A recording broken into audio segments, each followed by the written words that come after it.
All right, I'm super excited to have Dr. Deborah Roman share today about the Idaho Physician Wellbeing Action Collaborative and the project that has come out of that. And so, Dr. Roman, can you go back to 2018 and share with me what was going on at that time, kind of in the medical community here, and what it is that you envisioned that turned into this project? Sure. Wow, there was a lot happening in 2018, actually, and many of us in the community had already been working on many different kinds of projects. In 2018, we actually pulled together a conference where we were bringing in researchers, and the reason that was such an important time is because the research was really reflecting the fact that physician burnout and suicide were very much largely connected to the fact that there were system changes over the past 10 to 20 years, significant system changes that were making it difficult for physicians to practice in a way that they felt was meaningful and that really served the patients that they were trying to care for. So we were putting this conference together, and the idea was we were going to bring people from the executive portion, the executive arena. We were going to bring in administrators. We were going to bring in clinicians, and we wanted to have a conversation about how do we deal with these system level issues. And we wanted to kind of get to know each other as people, as peers, as colleagues, and see if we could deal with these bigger issues together. But we thought, well, before we have the conference, if we could start a work group and actually pick a topic that we would work on, we could share that with everyone at the conference. And so that's why we pulled together that small work group and picked an actionable project that we could work on. And so you had chosen prior authorization then before the conference Yes. actually happened. Absolutely. We thought that that was a really important issue to deal with because it was such an incredibly high administrative burden for physicians. And we thought if we could address that and simplify that process, that would make such an impact for docs. So you got this off the ground, you begin to draw some people together. Tell us about the partnerships and the players that you started to assemble and kind of where you're at now with those partnerships. Right. That was a really beautiful part. So in our first meeting, we brought together representatives from 5 of the payers, the 5 major payers in Idaho, and we brought together some physicians. And we thought, let's just talk about this. Is this a good idea? Do you think this will work? And very honestly, it was quite adversarial. It was interesting. I called the payers afterwards and I said, how did that go? What did you think? And they said, I kind of felt like I was the bad guy. I felt like I really felt put upon. So when we met the second time, we really addressed that. Look, we're here as friends and as colleagues, and we're all doing this. We're not getting paid to do this. We're doing this because we think it's important. And our relationships have to be the most important piece. So let's always start there. And of course, we always brought food, which always helped as well, right? I remember the chocolate. Before COVID, I feel so guilty that I cannot bring food to people at this point because it really did help to bring in those delicious scones and chocolate.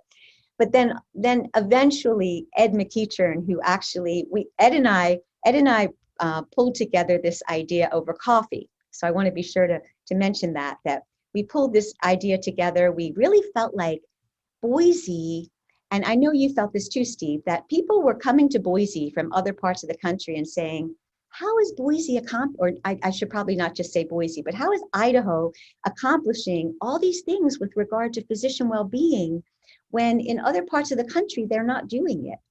And part of what Ed and I talked about is it's our community. It's the people that are doing that want to get together, that treat each other with respect, that are trying to listen to each other.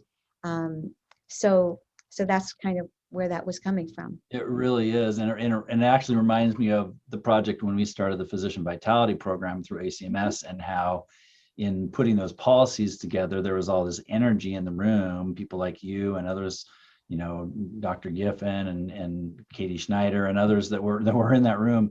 And the palpable energy was like, let's talk about the policies as fast as we can so we can get to talking about all the other things that were going on. Right. And all this energy that came out of that. Did you see the same thing happen then with the with this collaborative? Absolutely. So once we sort of got through that initial stage, everyone was kind of on a first name basis. So that's why I brought that back up about Ed, is that Ed became Ed, not the CMO of Pacific Source. And Deb was Deb, and I'm not the doctor in the room, or and Brian Crownover was also very much involved in this, and he had started a lot of the work on a legislative level before we even pulled this together. So we all became, just the people that were in the room, and the enthusiasm was really just so inspiring. And I always seem to start the meetings with, thank you guys so much. It inspires me so much that you're here, because we've been doing this for 3 years, and people come, probably 10, 20 people each time, every 2 months. So absolutely. Yeah. Can you talk about some of the things as you began to talk about prior authorization, what you begin to focus in and zero in on then? Yes, absolutely. And before I do, in answer to your question before, so there were the payers, there were the independent doctors, there were representatives from Luke's and Al's, people from the Department of Insurance. So I just wanted to finish answering that question. I went off on a tangent there. Oh, for sure. We thought that the most important piece would be to simplify this process. So many doctors have to go click onto different things to get different parts, different links to get information about what is covered for each patient. We wanted it to be simplified so that the data could come from the payer to the EHR, so that a physician could just click on, they would already have the information about their patient in their computer. They would know what their insurance was. The formulary data would come up and let them know, yes, this medicine you want to prescribe is available on the formulary, or no. And if not, what medicines are. Do they require prior authorization? Yes or no? If yes, let's do that electronically right now, and then get an answer back so that the patient can go home with a script in their hand. And what we found is that that technology exists. It's just only in certain pockets. And so there's intermediaries like Cover My Meds and SureScripts and many others that actually have set up networks with pharmacies, with payers and EHRs that could help us do that. It seems like at some point, I remember this question coming up where some of the insurance leaders said, we actually can't be talking about these things because of, conflict of interest and antitrust laws, right? And you guys were able to address that successfully? Well, we're still working on that. Okay. But I can tell you that all of the payers who are involved are completely committed to making this work. So we're trying to figure out how we get around some of those issues, because we realize that there's certain information that is not shared openly, but there is legislation now that's requiring that some of this data be able to be sent in this way by 2022 with regard to Medicare. So I think a lot of the payers are also figuring out how they're going to do that, and so still preserve some of the information that they want to keep, in their sphere, but also be able to get the data to the people that need it. Yeah. So you've been at this 3 years. What's the status of the project right now, and where are you guys at? Yeah. So we found a couple things out. We found out, first of all, that the technology does exist to be able to do what we wanted to do. It also exists for us to be able to get costs, alternatives, and even cash prices and coupons. That's something called real-time benefit. And so that information can also be brought down to the doctors. What we also found is that, and I think I mentioned this earlier to you, is that all of us kind of agreed that prior authorization is really not a very effective system. Payers and doctors together both agreed. So we've been looking at, first of all, decreasing the prior authorizations, the number of them, and then do we need them? And, with COVID, many of the payers have actually stopped doing prior authorizations for a period of time. So it's this wonderful opportunity for us to look back and say, well, what did we learn from that? Did that really impact patient care by taking them away? Is there a better system that we could use? So at this point, what we've also done is we've partnered with Idaho Health Data Exchange, and they've made a financial commitment with us to, and as far as resources go, they've said they want to work with us to build this in Idaho. Wow. Wow. So that is a really big deal for us, because they are actually, we have meetings in between our other meetings, and they're setting up calls and they're talking to their tech people, and they really want to make that accessible for people. Yeah, yeah, that's great. Mm-hmm. So when could a doctor maybe watching this anticipate that this is actually going to be happening? Do you have any sort of like prognostication about timeline?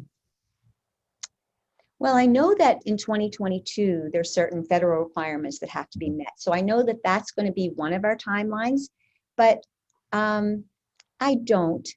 But my thought from talking to different people is that if we can start to build this, and we had to talk about it today, we had a meeting today, if we can start to build this on a small scale with one EHR and a couple of our payers, or two EHRs and a couple payers, and just build our model, I think this is something we could see within the next couple of years, hopefully. Hopefully, yeah. And it's nice that the legislation is kind of catching up with that goal too, in terms of transparency and the desire for prices to be known ahead of time, things like that. So there's, you're getting some alignment there in terms of where our legislative and culture is trying to move things. It's really true. And that's one of the things I find the most inspiring, Steve, is that even today, one of the representatives from the payer system, talked again about how important it is to do this for the patients. People are suffering, they're not getting the meds they need, and their health is being impacted, and also the physicians and other clinicians who are spending often 2 days per week on prior authorizations. I mean, it's an incredible investment. Taking that burden away is going to have a huge effect on the well-being of our physician community. So as you close in on your target of, local payer response and just kind of addressing this, I imagine that the group is starting to think, okay, what's next? Do you guys have a sense of what's in your targets next as a collaborative? We don't yet. We did talk a little bit about, and this may be where we go next. We're very concerned about the secondary effects of this pandemic on physicians. The secondary trauma, the fact that this is, and you and I have talked about this often, this is such a big piece. And so we think that we may want to look at that as a group, like how can we interface with others in our community to start to really address that. But we thought about starting a second project and then having a small work group to continue our one project, but everybody was too excited about completing it together. And so we feel like we want to continue to do that, and then we'll pick the next one.